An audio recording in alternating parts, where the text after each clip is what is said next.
Hello and welcome. You're watching Business Today TV. I'm Sakshi Batra and this is Market Today, a show where we'll help you understand all the latest cues from the D Street, including the benchmark index moves, the sectoral action, as well as all the stocks that are buzzing in trade today. We'll also get you expert views as to how should you be really approaching the markets as of now, and also whether in FY24 you will have enough opportunities to tap into the new primary market space as well, the new IPOs that come up as well. Looking at the kind of volatile scenario that is that going to be a dried up spell in that space as well? That's going to be a focus of the discussion today as well. But first up, a quick check on how the markets are doing at this point in time. Well, definitely remember that it is a truncated week and therefore we are seeing heightened volatility right from yesterday, and tomorrow the weekly expiry has been preponed to tomorrow now on Wednesday, and therefore we can still see some signs of volatile moves really emerging right from the word go today. Even right now, if you see, the Nifty and the Sensex are actually trading quite mixed, with 16,972 currently for the Nifty 50, down about 14 odd points. On the other hand, the Sensex is up by 17 points, 57,675. That's the level at which the Sensex is moving at, absolutely flat with a positive bias right there. When we also look at the other segments of the markets, including the broader markets, the mid and the small caps, they are in fact lower in trade. Second day in a row, they have been underperforming. The small caps especially down by 1 odd percent at near the lowest point of the day. In fact, when you talk about the mid cap 100 index, that's down by half odd percent. Also, when you talk about the sectors, most of the sectors are down in the red, barring slight gains that you are able to see on the Nifty Bank and its constituents like financial services and private banks. The PSU banks are really down in trade today. 1% of a cut is being seen for that one. Media stocks down in trade, half odd percent cut for the realty space as well. Apart from this, autos are dragging in the slower lane as well in today's trading action. The metals are looking off their sheen, about half odd percent of a decline for that one.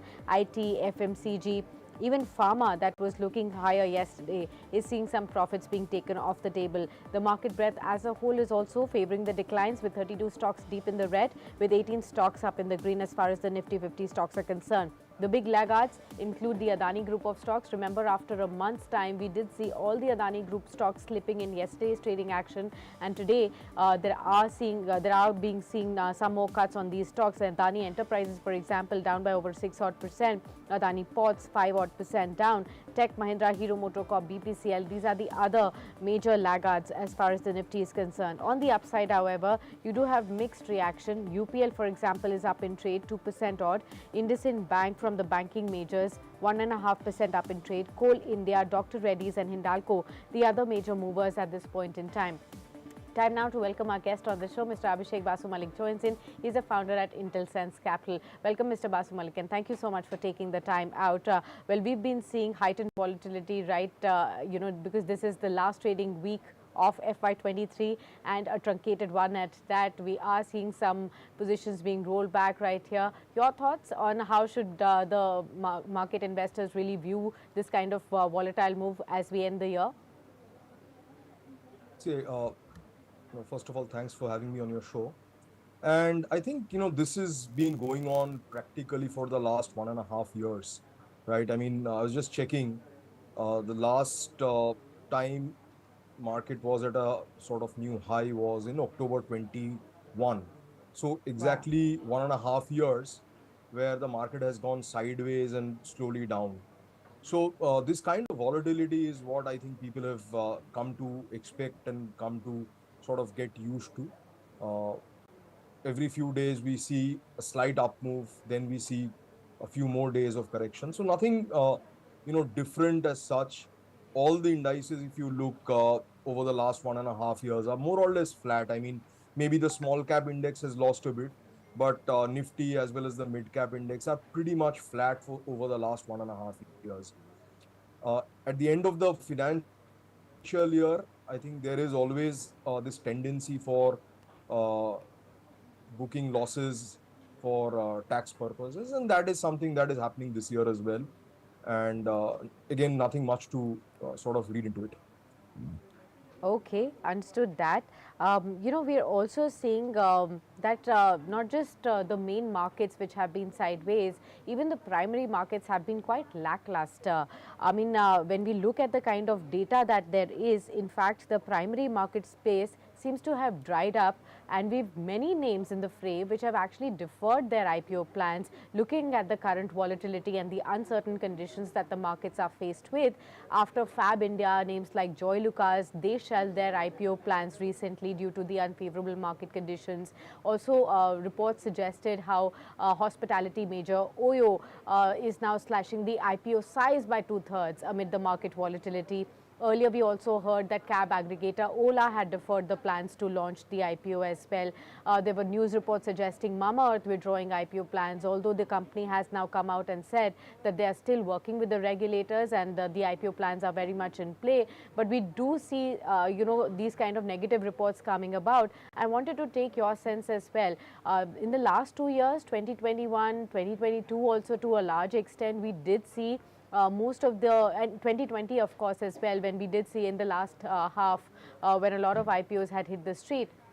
Last 2.5 years had been pretty decent for the IPO space, and 1 lakh crore rupees and over that kind of sum was also raised. So huge IPO funds were raised from that market as well. What's the sense that you're getting? Is that space going to be lackluster as we move forward into FY24 as well? See, two things we need to understand about IPOs. An IPO is where a promoter is coming and selling his a promoter or a private equity, as the case may be.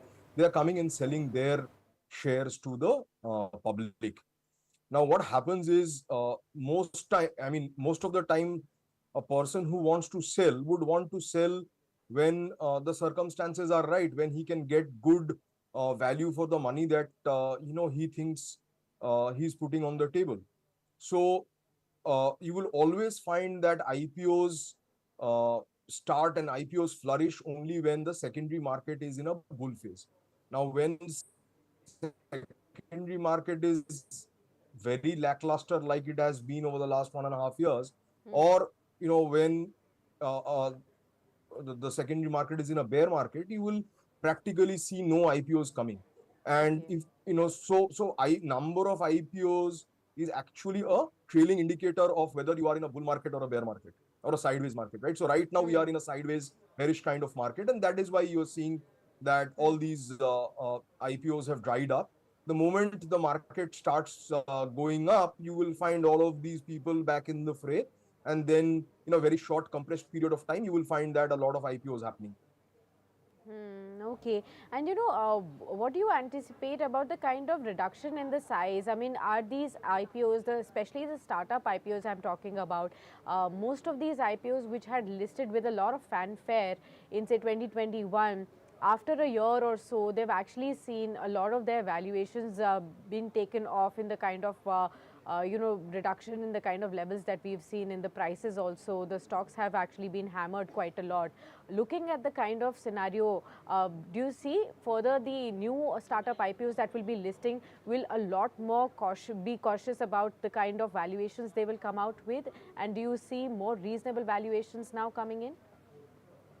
See, definitely there will be a tempering of valuation, because no one wants to get into that situation, where they come up with a IPO at 100 rupees and within 1 year they find that, the price is at 40, 50, right? No promoter wants to get into that situation. So there will be some kind of a trade-off. If they wanted 100 before, and, maybe the fair value at some, by rational expectations is say 50, maybe they will try to price it closer to that 50, maybe 60, 65, whatever, so that it will probably still be a little bit overpriced, but not as overpriced as the last IPOs that we saw in the previous years. Okay. Most of the investors, especially retail investors, they view new IPOs as an opportunity to get into a stock at an early stage with a hope that in the long run, the IPOs can actually create a lot of wealth. In your experience, over the last 10 years, 20 years, have you really seen that investors have made a lot of money by putting money in such IPOs or companies like that which come up with their IPOs? Or do you think the listed space, the secondary market, is a much better space to look at for opportunities? That's a very interesting question. I actually had done a study some time back, maybe a couple of years back. I don't exactly remember when, but the result was that if you diligently buy every IPO and hold it for a year, you more or less come out even. Now, the problem with that is, the results tend to be much better if you buy uh, 6 months to 1 year after the IPO. So, my sense has always been that it is better to wait for a year, at least 2-3 quarters, to see how a post IPO, how the company's results are. And then if you think that a company, you want to buy into a company for the next, say, 10 years, for example, with a long term horizon in mind, then 1 or 2 quarters here or there is not going to make or break your investment thesis. The advantage is, before the IPO, what happens is there's a lot of cleaning of books, there's a lot of window dressing, if I may put it that way, Hmm. so that the numbers look nice. So after the IPOs, a lot of times you will find that numbers sharply deteriorate for 1 or 2 quarters, right? So if you wait for that time, you get a sense that, okay, what are the real numbers? And then if the prospects look really good, if the business is really, in a sweet spot, then you can always go and buy it after 6 months. Okay. From the recently listed stocks, also I wanted to take your view. Stocks like Zomato, PB Fintech, Nykaa. Nykaa has been in news again because of the top level exits right there. Although Zomato has been seeing some news flows with regards to tie-ups for expanding its fleet going forward from here. But and recently we did see in Q3 especially, most of the companies really looking forward to now getting cash positive, now looking at approaching profitability. Some of them also reported EBITDA positive, before, like a Paytm, much ahead of its own expectations as well. Do you really see any of these companies looking promising at the kind of valuations they are trading at right now, and with the kind of fundamentals they are working with the kind of earnings that they are posting now? Yeah, I mean, of the four stocks that you named, I think I personally like Zomato and PB Fintech as businesses. I'm not very sure of Nykaa, because I think the competitive space is extremely competitive, and I do not like Paytm.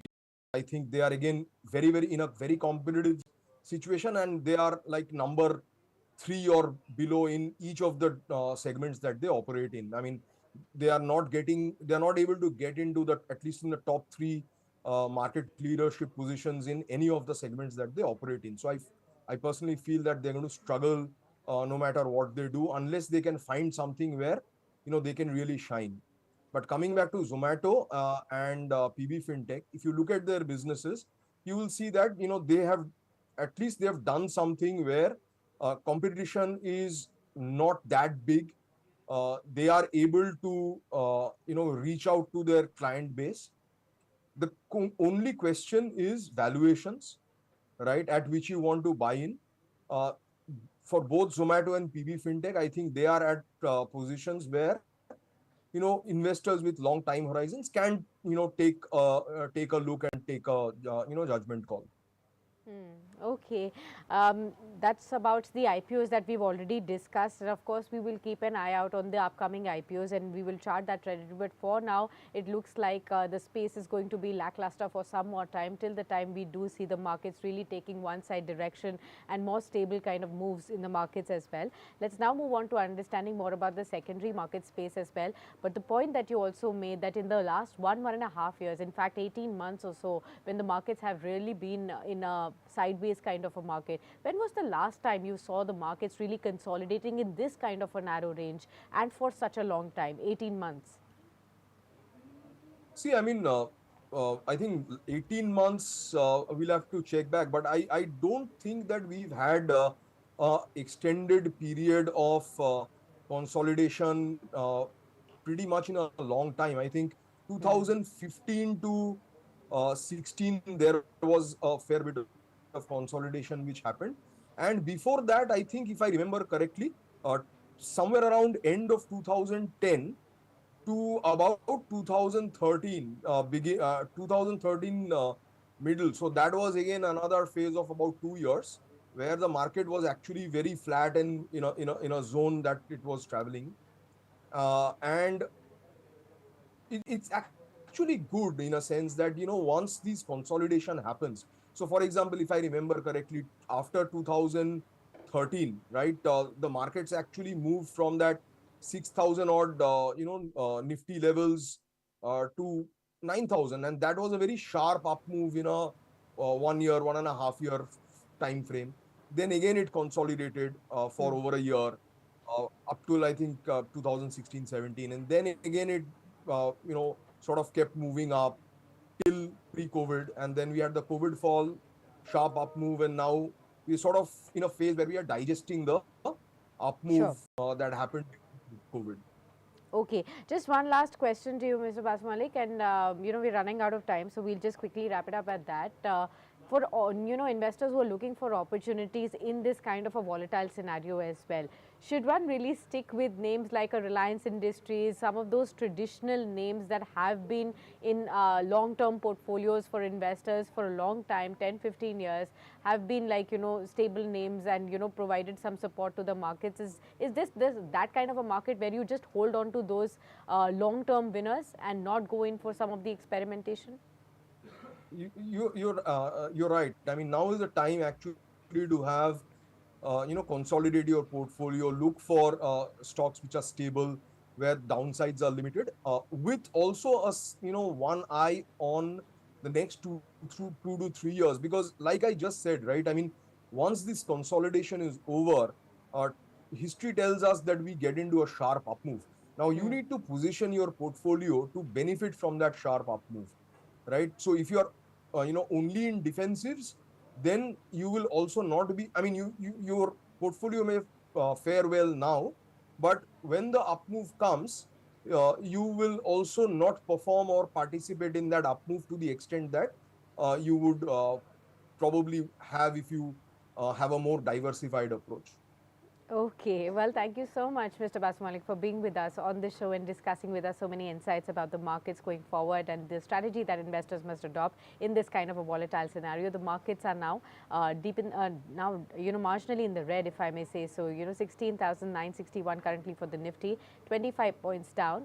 The Sensex also in the red, flat with a negative bias at 57,640 currently. We'll have to keep an eye out on to find out whether the second half, especially the last 2.5 hours, really show any kind of a bounce back from this kind of a dip that we are seeing in the markets. But overall, as our experts mostly want, suggesting to us that ahead of the expiry, there could be some more heightened volatility. So investors need to brace up for that. We'll continue to give you all the updates about the markets, and for that you should stick with us on Business Today TV. Don't forget to subscribe to this channel and also continue to stay with us on our other social media platforms, that's Facebook, Twitter, LinkedIn and Instagram. Until then, many thanks for tuning in.